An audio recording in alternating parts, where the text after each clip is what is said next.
What is happening, y'all? Cowboy here, and welcome to my weapon starter guide for Wild Hearts. Now, the main focus of this video is going to be going through all the more nuanced techniques with weapons that I think are worth knowing about, things that aren't necessarily covered in the training. With the training bear, you can of course go up to the bear, and the first bear will have attack tutorials on by default. If you make your own, you can decide. And going ahead and fighting the training bear with two attack tutorials is just going to explain some of the basics of your weapon. So in this case, slash streak, just go through X and do that. However, there are a lot more to these weapons than just what the attack tutorials are going to teach you. On top of that, for an even more basic look, if we go over here to the information tab and go over to tutorials, it's going to break down some of the basics. So Karakuri Katana, we have fast attacks with X, we have high power attacks with Y, we have stamina attacks with right trigger. It talks about unbounding the weapon and putting it into the chain state, and then it also talks about the aerial twist drop. But so it's stuff like the aerial twist drop that I really want to cover in this video, along with giving you a basic overview how each weapon flows. So the Katana is probably the most beginner-friendly weapon. One of the big advantages of it is as we're attacking, even if we are hit by a monster attack, you'll notice that can't believe that just went through me. But if you are hit by a monster attack, you're not going to lose gauge, which is a big thing with this weapon that's useful, especially if you are just getting into the game. Compared to a lot of other monster attacks where if you're hit, you are going to end up losing some of your gauge, so it's useful to just have something that's a little more casual friendly. Now, the whole gist of the Karakuri Katana is going to be that once it builds on up, you can go into an unbound state, and then you're going to be able to do even more damage. So I'm going to go ahead and charge that bar. And now I just need to hit right trigger with either X or Y, and I'm going to enter unbound. Now, before we do that, a couple things I want to talk about is the aerial drop, because going from up here, going from a single drop, you can see it did 181 damage, whereas by comparison, if I go from a tier 3, you can see 433 damage. And if I go ahead and I unbound the Karakuri Katana, you'll notice that that number is going to get even higher here. So same thing, going to go off of the tier 3 now that the weapon is unbound, and you can see 896 damage. So the big thing here is make sure you're combining your techniques. When you're in an unbound state, for example, going into your Y combo, and then at the third part when you're EI stance, you can spam this until pretty much it's about to go out, and then follow it up with a right trigger. And we just did a buttload of damage, 2,400 damage. And that's the kind of stuff that you really want to be focusing on. So the big things with the Katana, you don't need to worry about losing your gauge while you're being attacked. Use the level 3 jump. And the last thing is going to be in the EI slash. So while your X's are just your basic attacks, your right trigger is going to be your stamina-based attacks, which is going to be a thrust, the twin blade slash storm, and then lastly, the EI Sunder Slash. But the EI Sunder Slash can be chained into from your Y stance EI attacks, and the Twin Blade Sunderstorm can be chained into from X. So anytime I'm attacking with X, if I go ahead and I hit right trigger, I'm immediately going to do a Twin Blade Slash Storm, and then I can go into the EI Sunder Slash. If I'm hitting Y, I start hitting Y, and then I hit right trigger, I'm immediately going to go into an EI Sunder Slash. So keep that in mind. If you want to do the thrust into the slash storm, into the full EI, that's just 3 right trigger. You can go straight into the EI from Y, or you can go into that second step, that multi-slash, by hitting X. The other thing that isn't really covered in training, so with your EI attacks, we have a swing, a downward swing, and then a sheath swing. However, that sheath swing can be done multiple times by tapping Y rapidly. So we're going to attack, then Y, Y, Y. And then whenever you're done, you just let go of Y, and it'll finish the attack, and then you want to add in an unbound slash on top of it to really maximize your damage potential. So definitely a little bit of nuance to the weapon, but overall, I think it is fairly simple once you learn it, and still a lot of fun to play. Moving on from there, we have the Nodachi. Now, this is obviously the great sword of this game, all about patient attacks, getting in big damage. Now, one of the big things with the Nodachi is you don't just want to be attacking with it. Sure, you certainly can, but that's not going to be how you get your big damage. The big damage is going to come from being in your EI stance and attacking from your EI stance, because we want to build up the gauge to unleash our biggest attacks. So just to go into training real fast, you can see if I'm going to plant an EI stance, I mean, you're planted, that bar will charge faster. It's going to take a good bit of time still. But once it's charged, we're able to put out the bisection hit for over 1,000 damage. Now, if I just sit here and I just do my X attacks, you can see I'm doing some decent damage with them, getting all 3 out, 331. But what we really want to do is do those while we are charging. So while we're charging here, it's the same exact thing. We're just holding the right trigger, but now we are building our slash, and then we can immediately go into the EI. So we were just able to put out a lot more damage because we did the EI slash after building. And we can also do that with our Y hits while we're charging. The Y hits being like a dodge hit, they aren't going to do as much. And I do want to point out that these don't actually give you iframes. It's a directional based dodge. So you need to use these attacks to actually avoid the monster if you're trying to avoid stuff altogether. Just cleave the whole tree down as well. It's nice. As for the aerial attacks, there's no difference with the greatsword between the level 3. I didn't jump off that one. But a level 3 or a level 2, they're both going to do celestial stabs. So, I mean, if the monster's bigger, level 3 is going to get you more height. But there's no difference between using those. Some other things going off of the pads here. Be able to get some really good damage in with the double spin slash. And honestly, the springboards are going to be a really big part of playing with the greatsword, because you're going to need to get used to using the springboards to maintain your stamina. So to talk about that a little bit, while we are holding this stance, you'll notice our stamina is draining. But when we hit springboards, our stamina replenishes. So on top of being able to just throw out quick soaring slash streaks for a quick 500, if we are charging or whatever and we're in the middle of the fight, we want to use these springboards to keep our stamina going. And we can also cast these while we're still charging. So if you're trying to charge up, we're able to dash around. I'm behind the monster, I'm planted. Now I'm just going to dash over, get on top of it, and then once I'm in the spot, I'll unleash my attack. So you'll want to make a really good use of the springboards with the greatsword. Rely on those to get your iframes, because you can dodge with the Nodachi, but to be honest, this little dodge isn't going to get you out of the way of a lot of the attacks that you're going to go up against in this game. And so you definitely want to have really smart usage of those springboards. Don't be afraid, especially as you're attacking. You're going to constantly be pulling Karakuri thread from monsters anyway, so it's not like, you know, there's some rare material. Just use them, make those springboards, dodge around. Moving on to our third weapon, we are going on to one of my favorites, the bow. Now the bow is actually a lot of fun here. We have 2 different types of arrows. In particular, we have what are known as Toya arrows, which are vertical, and we have Haya arrows, which are horizontal. I'm just going to call it side shot and charge shot for ease of use. But so our side shots are going to mark the target. Let me go ahead and actually get in combat here. Our side shots are just going to mark the target, as you can see, like that. And then when we change our stance, if we do a charge shot or a bolstered shot, we'll be able to detonate that and do some damage. Now, the whole gimmick here is essentially 1, 2, 3, switch, charge, and it detonates them all, doing a variety of damage. Now, to start, let's talk about our highest shots or our side shots. So you have little side dodges, like sidestep here. Quick shots here, 1, 2, 3, which it's pretty good to fill up the arrows, because you're going to get 6 highest shots in a target just doing that. Beyond that, though, we have bolstering. Now, bolstering is going to do some pretty good stuff. Let me detonate these. With bolstering, the first bolster I'm a bigger fan of, because this is just going to riddle the target with a bunch of arrows, and then we can immediately detonate those for some big damage. The second tier bolstering is going to be a little bit harder to use. This will be easier for mouse and keyboard fans, but on controller it's going to do a volley. So you're going to have to move this reticle onto the target. And you can see not as many of those hit.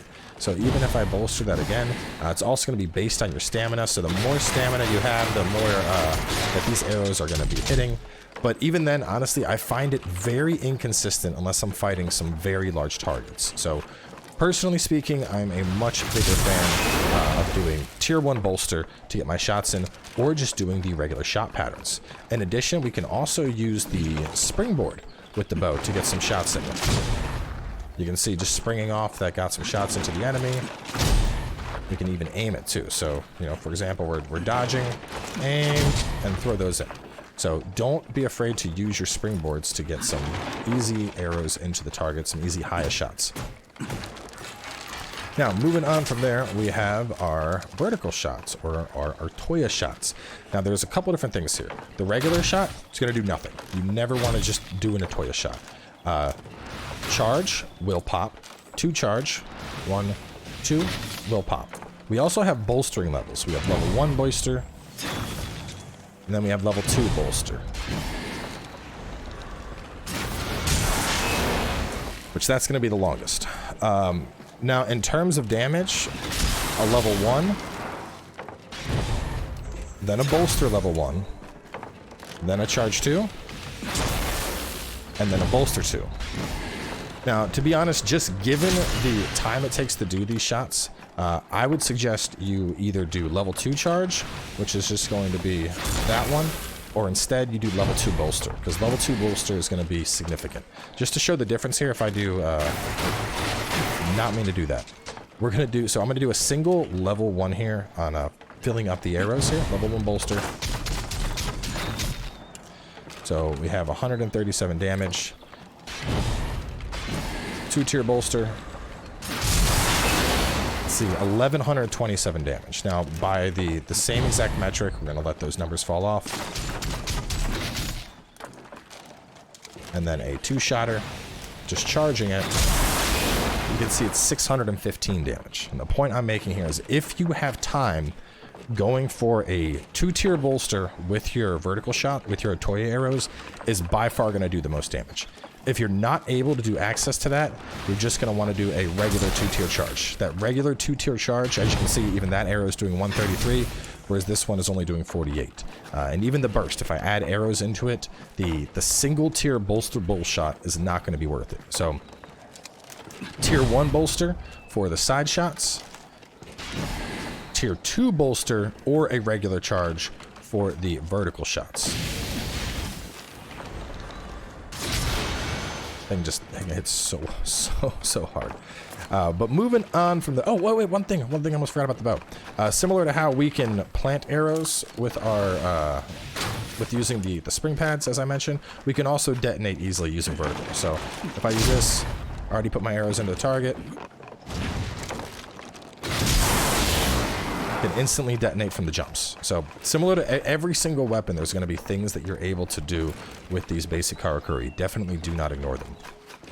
You know, because right there we planted and we detonated very, very quickly. Moving on to weapon number 4, the Maul, the Unga Bunga of weapons. So the Maul is probably, honestly, this is probably going to be one of the harder weapons for people to master. Whereas a lot of weapons, the timing isn't as tight.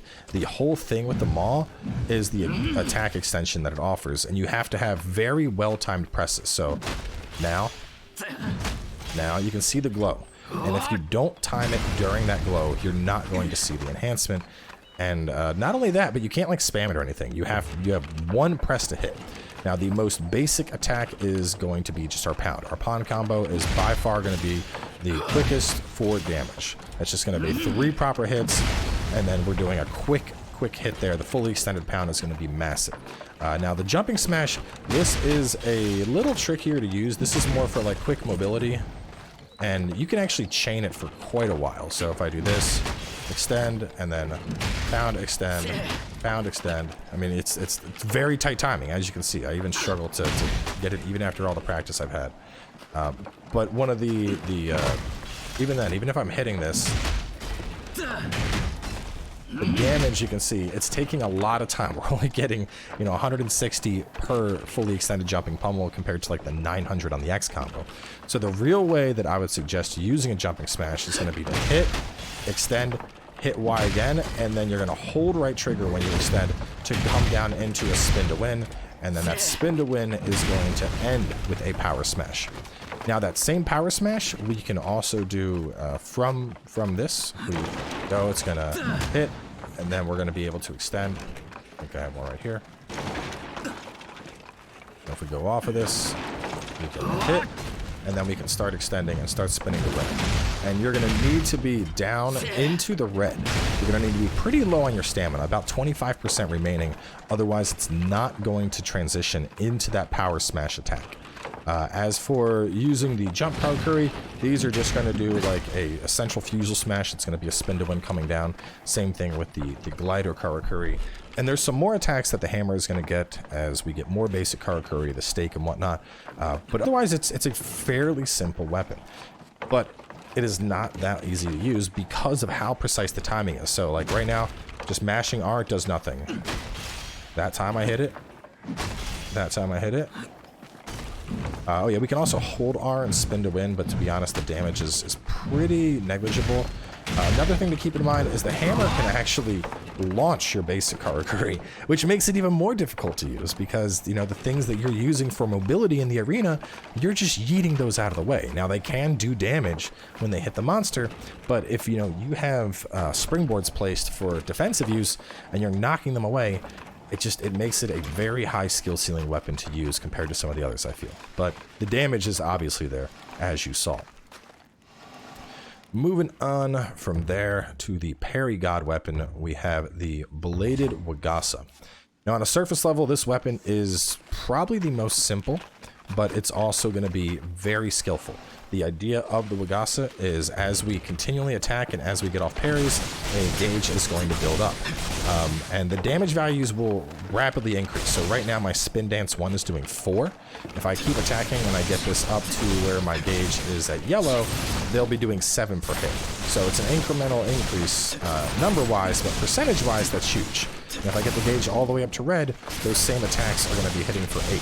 So essentially getting your weapon into red by constantly attacking is going to double your damage output, just based on the base damage that you're doing with skills. So now the umbrella is yellow. You can see my spin dance 1 is now hitting for 7. Now the real way to get this up is going to be the parry, and the parry is a very tight window. Just to show it here, you want to hit it right at the start, right where that glint first shows up. So just to show some examples here, the first one I'm going to do a couple that are too late. That one I didn't even parry at all. The parry does cost stamina, by the way. So it's coming. Got it that time. That one didn't get it. That one didn't get it. That one didn't get it. So you can see it's a very, very tight timing. That one didn't get it. That one actually hit me too. But when you do get one, and a little bit, he's pushing me into that, and that's putting me back. You can then hit Y to follow up, or alternatively, we can hit X, and we'll go into a combo immediately from the parry.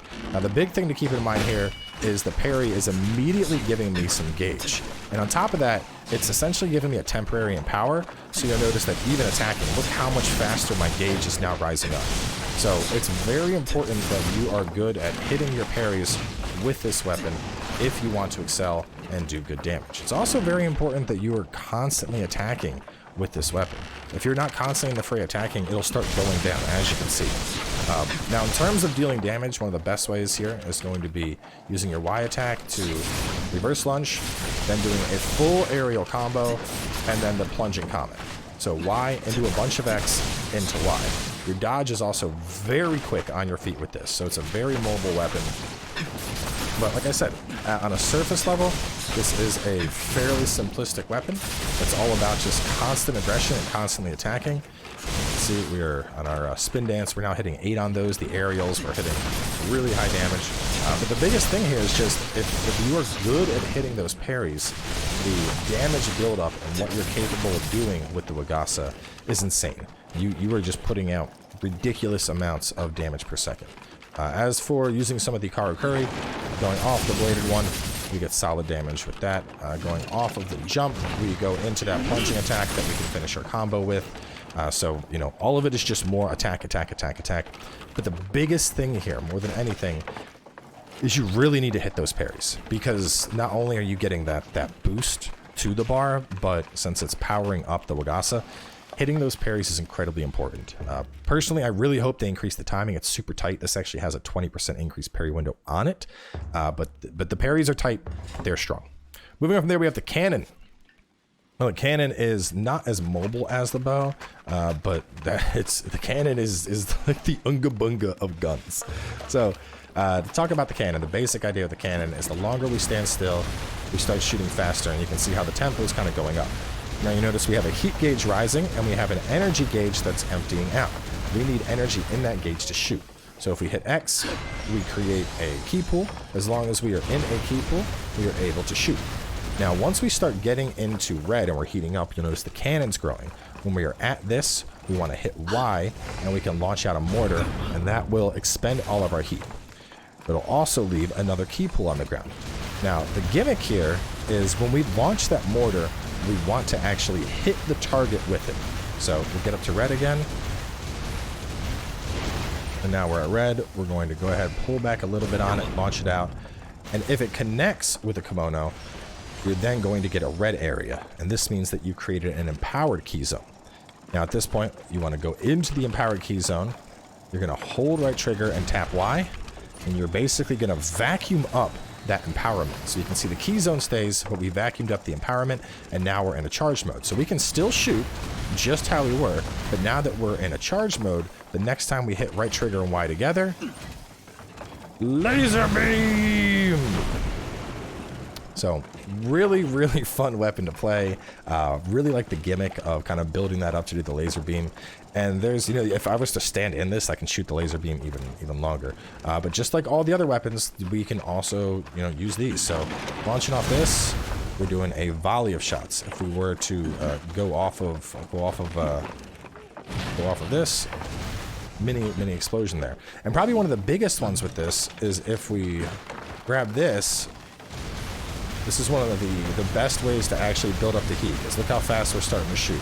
So you were just aerial bombarding with this thing, and then we land, and I'm going to pull out the quick shot there and create that empowered zone, just like that. The last thing, whenever you're ready to move, or maybe you're not near your zones at all, if you just hit right trigger and X, it basically vacuums all of them up so you can replace them. But the biggest thing to keep in mind here, so if we're in the zone, when we go to do our laser, check out how long this lasts.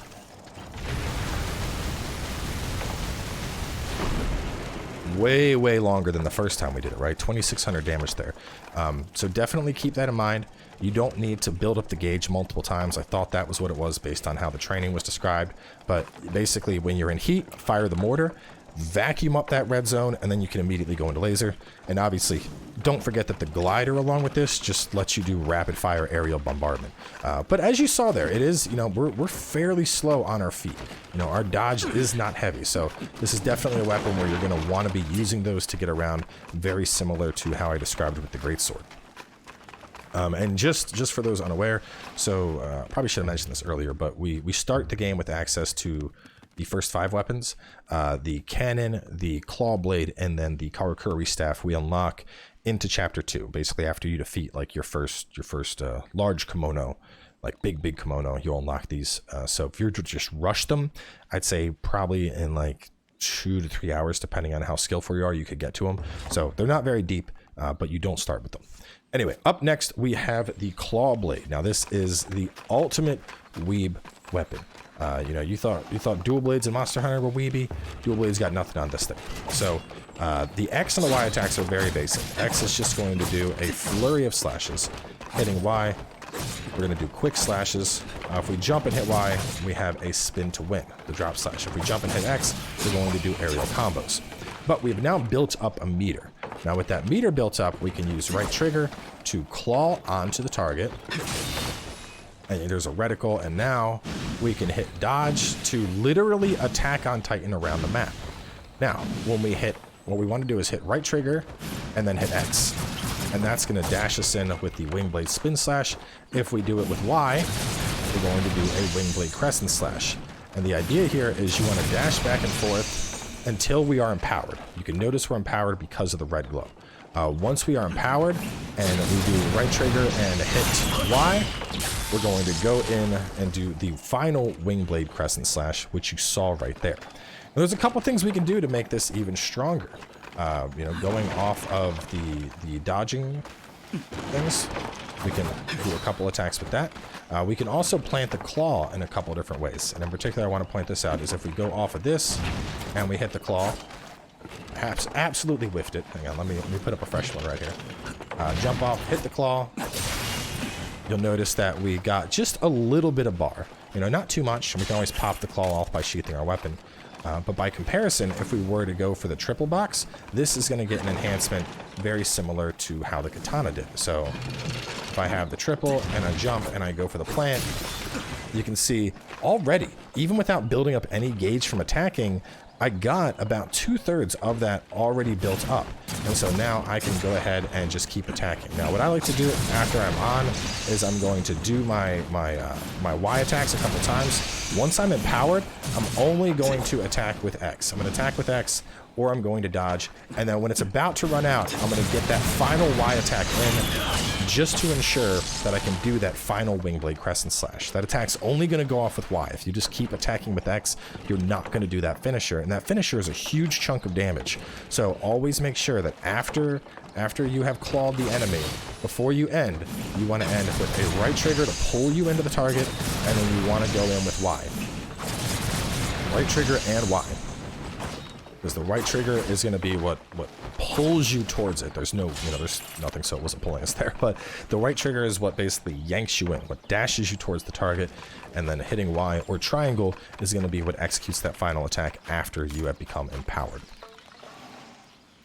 And then moving on to the final and my personal favorite, the Karakuri Staff. Now this is one of the most advanced weapons, but it's actually pretty easy to use in comparison to some others. So, whereas the hammer, the timing was incredibly tight, with this, it's actually a lot looser. So the way this works is as we attack, we need to transform and hit during those transform attacks.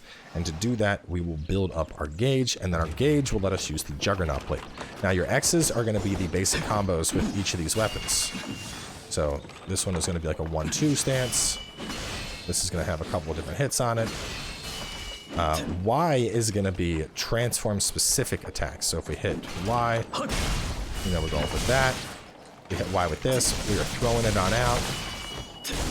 And we hit Y on the bladed, we're going to do a dive in with the blades. And then this is going to be a heavy thrust attack, where we'll withdraw it. There we go. So now that we have level 4, we can transform at this point.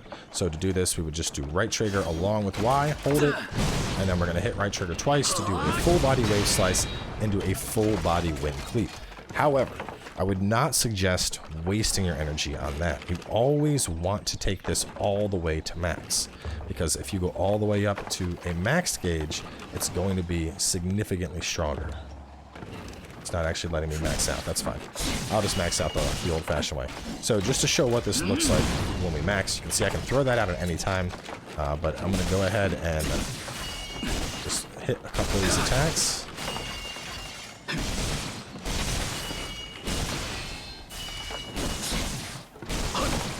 And you can hit triangle at any time, or excuse me, right trigger at any time to do those changes, but you really want to have the changes. You want to do the transform when you see that flash on your character, because that's going to be what counts as the transformation attack. Now that the gauge is at full, this is when we actually want to unleash it, because similar to before, we're going to get the same 2 attacks, but you'll go into the full body air cleave, which, as you can see, that final attack did 2,400 damage. So long story short, always go for the full charge. That attack is actually going to depend on what we have.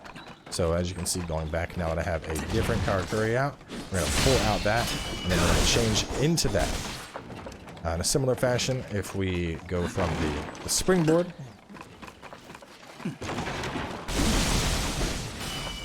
so we can go into that, or even if we were to kind of, actually I don't have enough Karakuri to do the glider, but if we do the glider, we have another one as well. And you'll notice just doing those attacks from the crate and the step, I already got up to level 4 charge. So as with all the weapons, it's very important to use those basic Karakuri to expand and build up those combos even faster to help pull out the Giga Chad sword. But either way, that is going to wrap things up for our training tutorial. A couple takeaways here. Remember to make your own training bear, because this training bear over here, it's always going to start you with the weapon tutorial every single time. And, you know, maybe you don't want to do the weapon tutorial. Maybe that's not what you're looking to do. But either way, the weapons in this game are incredibly diverse. There's definitely a lot of depth and little nuance. And keep in mind, this isn't all the basic Karakuri. There's 2 more basic Karakuri we don't even have unlocked yet. Those do expand movesets as well, which will be covering those more in depth. The only one I didn't really touch on here was the torch. The torch is always just going to empower your Karakuri. So you just walk by it and you're always going to have some type of torch attack. Every single weapon can get empowered by the torch, so it's just going to be extra damage that goes onto your weapon, and in this case, you know, it's a special transform attack, but every single weapon is going to have something with the torch where it just empowers it. And that's the case with basic Karakuri. You're always going to be able to use those as an extension of your weapon. So either way, this one is going to wrap things up for me. Hopefully after watching this, y'all have a better idea of what weapon you might want to go for. They're all really fun to play, and obviously you can build the weapons and refund them. Talked about this in some of the other guides, but briefly just to touch on it, if we were to, you know, take the blade of Wagasa, let's say I was tired of using this, I can spend gold, go all the way back to here, and I'll get back all the materials I spent to put this thing together. So don't be afraid to get out there and experiment. Try some stuff out, pimp out some weapons. Literally the only thing that you're going to use up is gold, which I have like 20,000 right now, and all I really do is just hunt. And it costs $350 to refund my whole weapon. So either way, thanks for tuning in. We will have more singular dedicated weapon guides a little bit down the ways, but you know, we need some time to like actually put sets together and whatnot before we get into that. So thanks for tuning in, and I'll catch you guys next time as we continue.